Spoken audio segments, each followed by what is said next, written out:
Okay. तो hello friends, आज हम एंटरप्रेन्योरशिप जो सेकंड सेमेस्टर का सब्जेक्ट है उसकी यूनिट नंबर फर्स्ट पढ़ने जा रहे हैं। ठीक है।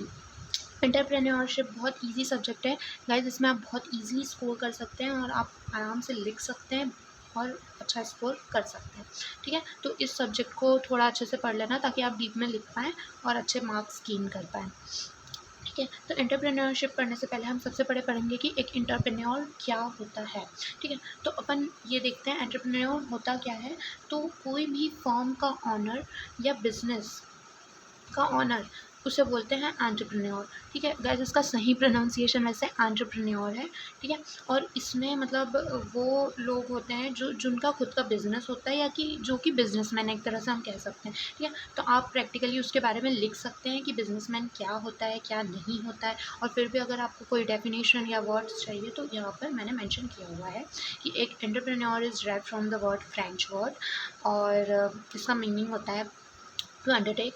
और भी इसकी डेफिनेशन है like an entrepreneur is one who brings together the factor of production and combines them into a product. पर बेसिक मीनिंग अगर इसका हम जाने तो होता है बिजनेसमैन। ठीक है। अब इसके बाद आ जाता है एंटरप्रेन्योरशिप। एंटरप्रेन्योरशिप क्या होता है? एंटरप्रेन्योरशिप वो एबिलिटी होती है रिस्क बेयर करने की कोई भी नए एंटरप्राइज़ को। मतलब आप जैसे एक नया बिज़नेस खड़ा करने जा रहे हैं तो आपके अंदर कौन सी एबिलिटीज़ हैं, आप रिस्क बेयर करके वो बिज़नेस खड़ा कर सकते हैं।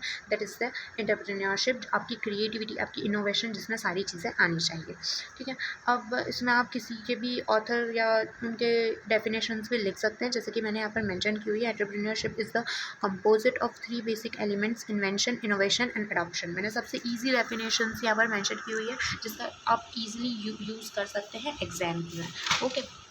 अब एंटरप्रेन्योरशिप की कैरेक्टरिस्टिक, जैसा कि मैंने आपको आंसर का फॉर्मेट बताया है कि सबसे पहले अगर आपसे कोई भी चीज़ पूछी है तो पहले उसकी डेफिनेशन लिखिए, फिर उसकी कैरेक्टरिस्टिक्स, स्कोप्स वगैरह, फंक्शंस वगैरह, आपको जो जो भी चीज़ें आती है पॉइंट वाइज लिख दीजिए तो आपको परफेक्ट मार्क्स मिल जाएंगे। सबसे पहले इसमें आता है कैरेक्टरिस्टिक ऑफ एन एंटरप्रेन्योर।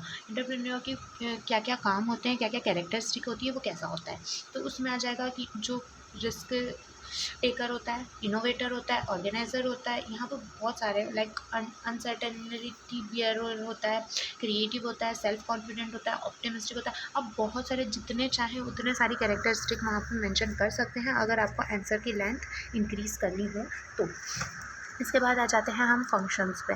एक कौन कौन से फंक्शंस है जो एक एंटरप्रेन्योर परफॉर्म करता है। तो इसमें आ जाते हैं पहले तो एंटरप्रेन्योरियल फंक्शन, फिर आ जाते हैं प्राइमरी फंक्शन। तो जैसे आइडिया जनरेट करना, आप अगर कोई बिजनेस खोल रहे हैं तो आपको सबसे पहले तो आइडिया जनरेट करना होगा, तो आइडिया जनरेशन आ जाएगा। ऑब्जेक्टिव, आपका ऑब्जेक्टिव क्या है, रेज आप फंड कैसे करेंगे, नहीं करेंगे, आपका बिजनेस में आप कैसे पैसे लाएंगे, कैसे पैसे नहीं लाएंगे, आप कैसे प्रॉफिट इंक्रीज़ करेंगे, अपना बिजनेस कैसे एक्सपांड करेंगे। ये सारी चीज़ें इसके अंदर आ जाती है। अगर कल को कोई मुसीबत आ जाती है तो आप उसको कैसे हैंडल करेंगे, टैकल करेंगे। तो ये सारी चीज़ें आपको पहले से सोच के चलनी पड़ती है और ये सब काम सारे होते हैं एंटरप्रेन्योर के। इसके बाद आ जाते हैं हम एंटरप्रेन्योरशिप पे। एंटरप्रेन्योरशिप क्या होती है? एक प्रोसेस होती है काहे की एंटरप्रेन्योर की, एक पर्सन की, किस चीज़ की, एक इंटरप्राइज इस्टेब्लिश करने की। तो आप इसको अपने इजी वर्ड्स में लिख सकते हैं। वैसे तो यहाँ पर सबसे ज़्यादा इजी वर्ड्स में लिखा हुआ है। इसमें बैरियर्स क्या क्या होते हैं मैं वो भी आपको बता दूँ। तो इसमें इकोनॉमिक फैक्टर्स होते हैं, नॉन इकोनॉमिक फैक्टर्स होते हैं और गवर्नमेंट पॉलिटिकल फैक्टर्स होते हैं। लाइक कौन कौन से बैरियर्स आ सकते हैं ड्यूरिंग एन एंटरप्रेन्योरशिप, तो ये सारे आप लिख सकते हैं, बिल्कुल कोई दिक्कत नहीं है। इसके बाद आ जाती है क्वालिटीज़ एक सक्सेसफुल एंटरप्रेन्योर की। पहले तो विलिंगनेस टू मेक सेक्रीफाइसेस। अगर आपको रिस्क आना मतलब आप रिस्क पहले से ही अगर सोच सकते हैं कि आपको रिस्क उठाना पड़ सकता है या आप उसको कैसे हैंडल करेंगे, तो ये सारी क्वालिटीज़ होती है सक्सेसफुल एंटरप्रेन्योर की, जो सारी चीज़ें पहले से लेके चलता है। उसके अलावा एक हार्ड वर्क होना चाहिए, सेल्फ कॉन्फिडेंस होना चाहिए, लीडरशिप क्वालिटीज़ होनी चाहिए, ऑप्टिमिज्म होना चाहिए। ये सारी चीज़ें भी आपके एंटरप्रेन्योर में होना चाहिए। फिर इसके बाद आ जाता है नेचर। नेचर क्या होता है? फंक्शन ऑफ इनोवेशन होना चाहिए, फंक्शन ऑफ लीडरशिप होना चाहिए, एंड ऑर्गेनाइजेशन बिल्डिंग फंक्शन होना चाहिए। मतलब सारी क्वालिटीज़ होना चाहिए, क्योंकि आप छोटा मोटा काम कर नहीं रहे हैं, आप एक बिज़नेस सेटअप करने जा रहे हैं, तो सारी चीज़ें आपको आना चाहिए। अब उसमें बहुत सारे रिस्क भी इन्वॉल्व हो सकते हैं। लाइक एंटरप्रेन्योरशिप में बहुत सारे रिस्क होते हैं, जैसे फाइनेंशियल रिस्क होता है, पर्सनल रिस्क होता है, करियर रिस्क होता है, साइकोलॉजिकल रिस्क होता है। तो ये सारे रिस्क भी आप मेंशन कर सकते हैं अपने आंसर में, अगर आपका आंसर ज़्यादा मार्क्स का है और आपको उसको ज़्यादा मार्क्स में लिखना है तो। अब इसके अलावा बैरियर्स भी होते हैं। अब आपने बिज़नेस खड़ा कर लिया, ऐसा तो है नहीं कि कोई चीज़ ही नहीं आएगी, कोई बैरियर ही नहीं आएगा, कोई मुसीबत ही नहीं आएगी या सब कुछ अच्छे से सब फ्लो में चल जाएगा, नहीं। आपको बैरियर्स फेस करने पड़ते हैं और एक अच्छा एंटरप्रेन्योर वही होता है जो अच्छे से बैरियर्स फेस करता है। तो इसमें सबसे पहले होता है एनवायरमेंटल बैरियर होता है।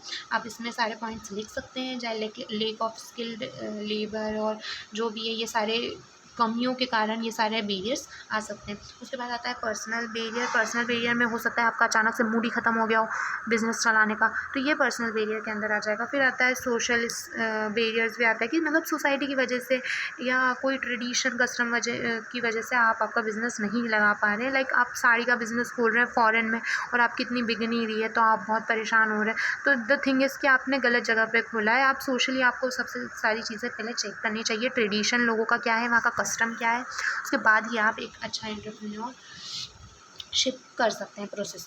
इसके बाद आ जाते हैं फैक्टर्स अफेक्टिंग एंटरप्रेन्योर ग्रोथ। अब इस ग्रोथ में बीच में कौन से फैक्टर्स हैं जो अफेक्ट करते हैं, तो साइकोलॉजिकल फैक्टर हो जाता है जिसमें नीड फॉर अचीवमेंट आ जाएगा, पर्सनल मोटिव्स आएगा, रिकॉग्निशन आएगा और नीड ऑफ अथॉरिटी आ जाएगा। उसके बाद आता है कल्चरल फैक्टर्स, इसके बाद आते हैं सोशल फैक्टर्स। ये सारे फैक्टर्स आप लिख सकते हैं, कोई दिक्कत नहीं है आपके आंसर्स में। तो वो और जितने भी बार आप लिखिए पॉइंट वाइज लिखिए, पॉइंट वाइज लिखने से आंसर के जो है मार्क्स वो ज़्यादा मिलने के चांसेस होते हैं, है ना। फिर आ जाता है इकोनॉमिक फैक्टर्स क्या क्या होते हैं और पर्सनैलिटी फैक्टर्स क्या होते हैं। इसके बाद वैसे तो ये आता नहीं है ज़्यादा, लेकिन आप लिख सकते हैं स्टार्टअप क्या होता है। स्टार्टअप वही होता है कि आप कोई भी चीज़ को स्टार्ट कर रहे हैं, it is more like a entrepreneurship, ठीक है। कोई भी बिज़नेस स्टार्ट करना वगैरह, इसकी छोटी सी आप स्टेप्स भी लिख सकते हैं, लाइक आइडिया जनरेशन और स्क्रीनिंग, फिर इस्टेब्लिशमेंट। आप ये सारी चीज़ें मन से भी लिख सकते हैं, कोई दिक्कत नहीं है। आपको ज़रूरी नहीं कि एज़ इट इज़ लिखेंगे तो ही मार्क्स मिलेंगे। आप मन से लिखिए, लेकिन अच्छा लिखिए, काम का लिखिए, तो आपको ज़रूर मार्क्स मिलेंगे और बहुत अच्छे मार्क्स मिलेंगे। आप पॉइंट्स में लिखिए सारी चीज़ें, डायग्राम्स बनाइए, प्रॉपर चार्ट्स बनाइए एग्जाम में, तो आपको अच्छे से मिल जाएगा। फिर उसके बाद आते हैं टाइप्स ऑफ एंटरप्रेन्योर। तो एंटरप्रेन्योर कहीं बहुत सारे बेसिस के टाइप्स पे होते हैं, वैसे आप इतने सारे लर्न नहीं कर पाएंगे, लेकिन फिर भी आप एक बार समझ लीजिए, आपको जितना याद है आप एग्ज़ाम में लिख सकते हैं। जैसे बिज़नेस के बेसिस पे कितने टाइप्स होते हैं, और टेक्नोलॉजी, यूज़ ऑफ टेक्नोलॉजी के, और मोटिवेशन के बेसिस पे, और भी स्टेजेस ऑफ डेवलपमेंट, बहुत सारे टाइप्स होते हैं, ठीक है। ओके, ठीक है।